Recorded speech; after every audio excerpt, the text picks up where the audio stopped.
Sir Sharmila గారి కొడుకు పెళ్లి మరి 18 ఉండబోతుంది. అయితే దీనికి భారతి రెడ్డిని ఇన్వైట్ చేయలేదు. అంటే రావద్దు అని చెప్పింది షర్మిల గారు అన్న ఒక వార్త బయటకొచ్చింది సార్. దీని వల్లనే ఇంట్లో గొడవలవుతున్నాయి. అసలు జగన్ గారు కూడా పార్టిసిపేట్ చేయడం లేదు పెళ్ళికి అని చెప్తున్నారు సార్. మరి దీంట్లో నిజం ఎంతుంది? మరి వస్తున్నారా జగన్ గారు? అసలు ఈ పుకార్లు ఎవరు పుట్టిస్తున్నారంటారు సార్?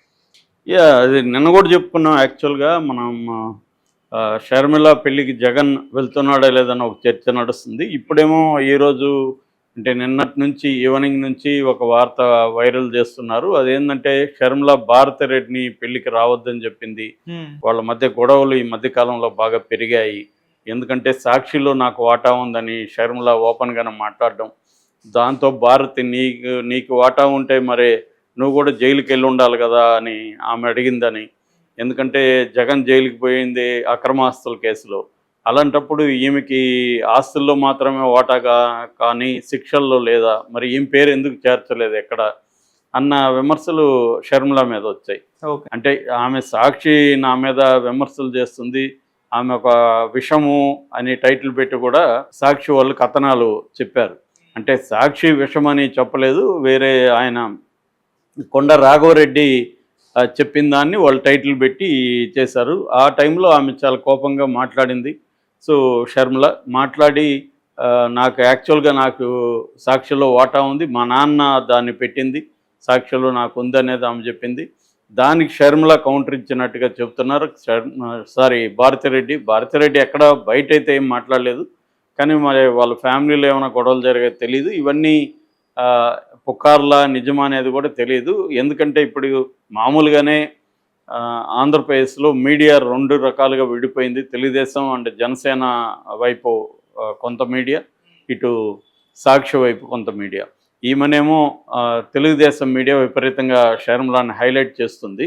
అట్లాగే వైసీపీ వాళ్ళ వైపు నుంచి ఏంది వచ్చినా కూడా దాన్ని విపరీతంగా నెగిటివ్ దాన్ని కూడా తెలుగుదేశం మీడియా హైప్ చేస్తుంది. ఇంకోటి ఏంటంటే తెలుగుదేశానికి సంబంధించిన కొంతమంది, వైసీపీకి సంబంధించిన కొంతమంది పేరుతో ఫేక్ ఐడీలు క్రియేట్ చేసి ఈమెని బండబూతులు తిరుగుతున్నారని కూడా చెబుతున్నారు. అది ఎంత నిజం అనేది పరిశీలనలో అంటే ఇన్వెస్టిగేషన్లోనే తేలుతుంది.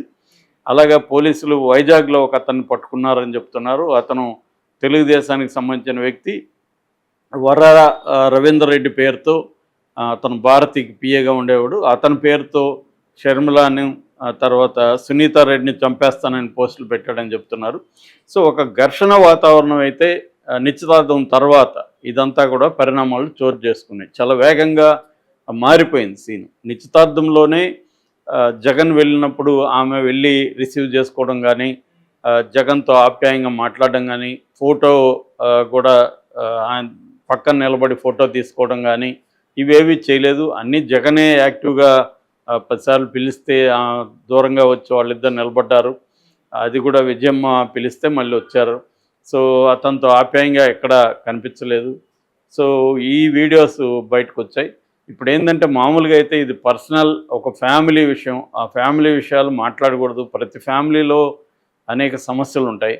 కానీ ఇప్పుడు ఏమైపోయిందంటే రాజకీయంగా ఆమె యాక్టివ్గా ఉండడం, జగన్ యాక్టివ్గా ఉండడం, రాజకీయాల్లో ఇప్పుడు ఏ ఫ్యామిలీ విషయం అనేది ఏది కూడా పర్సనల్గా అనేది పోయింది. పర్సనల్ ఇది పొలిటికల్ అయిపోయిందనమాట. ప్రతిదీ పొలిటికల్ అయిపోయింది. ఆ కాంటెక్స్లో ఈమె ఇప్పుడు నువ్వు అసలు నా కొడుకు పెళ్ళికి రావద్దని చెప్పిందని ఒక వైరల్ చేస్తున్నారు. అది మరే వైసీపీ వాళ్ళు చేస్తున్నారా లేకపోతే తెలుగుదేశం వాళ్ళు చేస్తున్నారు కరెక్ట్గా తెలియదు.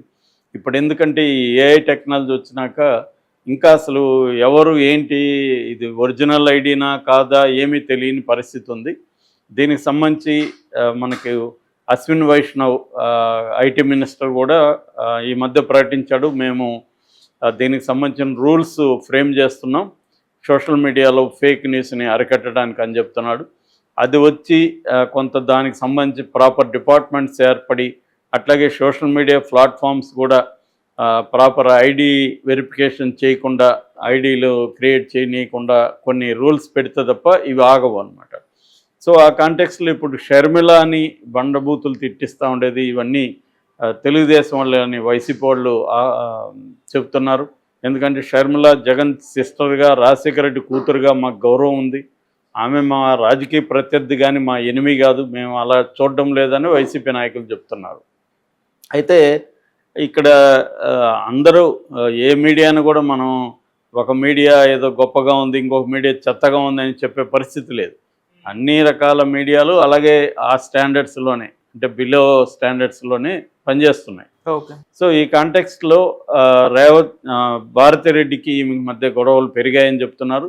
అందుకని ఈమెను పిలవలేదని చెప్తున్నారు. ఆమె రానప్పుడు నేనెందుకు రావాలని జగన్ కూడా అంటున్నాడని చెప్తున్నారు. సో ఇప్పుడు జగన్ యాక్చువల్గా ఈ రోజు నుంచి కార్యక్రమాలు స్టార్ట్ అవుతాయి రాజస్థాన్లో ఉమైద్ ప్యాలెస్లో. సో ఈరోజు సంగీత్ అండ్ మెహందీ ఫంక్షన్స్ ఈరోజు ఉంటాయి. రేపు ఈవినింగ్ మ్యారేజ్ ఉంది ఆఫ్టర్నూన్. సో ఎల్లుండి సామూహిక ప్రార్థనలు ఉన్నాయి. కానీ ఎల్లుండేమో ఇక్కడ 18న రాప్తాడ్లో సిద్ధం ముగింపు సభ పెట్టారు. ఆ సిద్ధం ముగింపు సభకు చాలా ప్రెస్టేజియస్గా తీసుకొని ఆర్గనైజ్ చేస్తున్నారు. దాదాపు 10 లక్షల మంది ని మొబిలైజ్ చేస్తున్నారని చెప్తున్నారు. ఓకే. సో ఎందుకంటే సిద్ధం ముగింపు సభలో మేనిఫెస్టో ప్రకటించే అవకాశం ఉంది. ప్రధానంగా ఉచిత బస్సు, రైతుల రుణమాఫీ, తర్వాత ఇంటీరియం రిలీఫ్ ఫర్ ఎంప్లాయీస్, ఇటువంటివి అనేక వరాలు జగన్ ఇవ్వబోతున్నాడు అని చెప్తున్నారు. అంటే తను ఇప్పటివరకు ఏ పథకాలని ఎలా అమలు చేశాడు, దాని తర్వాత నెక్స్ట్ దీంట్లో ఇంకా బెటర్గా చేయడానికి ఏమేమి చేయబోతున్నాడు. అట్లాగే ఉచిత బస్సులో ఓన్లీ విమెన్కే కాకుండా సీనియర్ సిటిజన్స్, మేల్కి కూడా, మగవాళ్ళకి కూడా పెడితే ఇండియాలో ఎవరు అది యూనిక్గా పెట్టలేదు కాబట్టి అది ఒక యూనిక్గా జగన్ మోడల్గా ఉంటుందని కూడా అనుకుంటున్నట్టుగా తెలిసింది. సో అందువల్ల సిద్ధం సభ ఇక్కడ పెట్టుకొని ఆయన ముందు రోజు పెళ్ళికి వెళ్తాడా అనేది డౌటు. ఎందుకంటే దానికి సంబంధించి ప్రిపరేషన్స్ చాలా ఉన్నాయి. ఏ అంశాలు మాట్లాడాలి, దేన్ని ఫోకస్ చేయాలి, అట్లాగే తెలుగుదేశం జనసేన మేనిఫెస్టోల్ని ఎలా ఎండగట్టాలి, ఇలాంటి అనేక అంశాలు ఉన్నాయి. రెండోది అది సిద్ధం ముగింపు సభ కాబట్టి కార్యకర్తలకు ఒక సందేశం ఇవ్వాల్సి ఉంటుంది. ఎలక్షన్కి ఫైనల్గా ఎలా మీరు ప్రిపేర్ అవ్వాలి, ఏ ఇష్యూల్ని హైలైట్ చేయాలి, ఏ ఇష్యూల్ని తీసుకొని వెళ్ళి జనంలోకి తీసుకెళ్ళాలి, ఇవన్నీ కూడా ఆయన దిశానిర్దేశం చేయాల్సి ఉంటుంది. సో ఈ కాంటెక్స్ట్లో వెళ్ళి వస్తాడా లేకపోతే వెళ్ళడా అనేది తెలియట్లేదు. దీంట్లో విజయమ్మ రియాక్షన్ మీద కూడా కొన్ని వార్తలు వస్తున్నాయి. విజయమ్మ చాలా కోపంగా షర్మిల మీద ఉందని, షర్మిల రాజకీయంగా ఒక జగన్ని మాట్లాడచ్చు కానీ కుటుంబ వ్యవహారం, వ్యాపారాలు, ఆస్తులు, ఈ గొడవలంతా కూడా బయటికి తీసుకొచ్చేసింది అనేది విజయమ్మకు కూడా కోపంగా ఉందని చెప్తున్నారు. నీకు రాజకీయ ఆకాంక్షలు ఉంటే నువ్వు ఒక పార్టీలో చేరి రాజకీయంగా అతన్ని ఎదుర్కోవడం వేరు. కుటుంబ దీంట్లో నన్ను కూడా లాగావు, ఆ విజయమ్మని పిలుచుకురండి, విజయమ్మ చెప్పించండి, ఇవన్నీ మాట్లాడుతున్నావు. సో నేను వచ్చి రేపు పొద్దున్న నీకు యాంటీకి చెప్తే నీకు ఇబ్బంది, జగన్కి యాంటీకి చెప్తే జగన్కి ఇబ్బంది, ఇద్దరు మీరు నాకు 2 కళ్ళు లాంటోళ్ళు. ఇలాంటి ఇంటి గుట్టు అనేది ఇంటి లోపలే ఉండాలి. ఏవైనా ఉంటే దాన్ని వీధుల్లోకి వేసుకోకూడదు అని ఆమె మందలించిందని చెప్తున్నారు.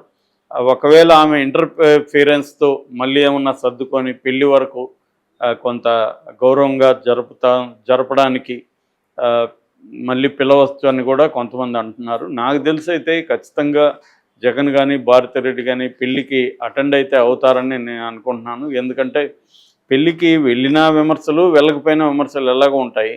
కానీ పెళ్ళికి వెళ్ళకపోతే జగన్ మీద విమర్శ ఉంటుంది. పెళ్ళికి వెళ్తే ఏమో అక్కడ సరిగ్గా ట్రీట్ చేయకపోతే ఆ వీడియోలు బయటకు వస్తాయి, రెడీగా ఉంటారు తెలుగుదేశం మీడియా. కానీ పెళ్ళికి వెళ్ళి అక్కడ ఏదైనా అవమానాలు పాలైనా కూడా అది జగన్కి హెల్ప్ అవుతుంది తప్ప నష్టం కాదు రాజకీయంగా చూసుకున్నప్పుడు. కానీ ప్రతిదీ రాజకీయంగానే చూసే పరిస్థితి ఉండకూడదు. నిజానికి రాజకీయాలు వేరు, పర్సనల్ విషయాలు వేరు, కుటుంబం వేరు. రాజకీయాలు ఈరోజు ఉండొచ్చు, రేపు మారచ్చు. రేపు పొద్దున్న షర్మిల మళ్ళీ జగన్ పార్టీలో చేరదని గ్యారంటీ లేదు. కాబట్టి రేపు కాంగ్రెస్తో పొత్తు జగన్ పెట్టుకోవడానికి కూడా గ్యారంటీ లేదు. ఏదేమైనా అది పర్మనెంట్ కాదు. ఫ్యామిలీ విషయాలు అనేవి ఎప్పుడైనా అవి పర్మనెంట్గా ఉంటాయి. రెండోది అది వాళ్ళది చాలా పెద్ద ఎక్స్టెండెడ్ ఫ్యామిలీ, వైఎస్ వాళ్ళది. సో ఈ కాంటెక్స్లో దాని ప్రభావం పడుతుంది కాబట్టి నాకు తెలిసి ఖచ్చితంగా ఒక మేనమామ కూడా అయినా, మేనమామ దీంట్లో కూడా హోదాలో కూడా వెళ్ళాల్సి ఉంటుంది.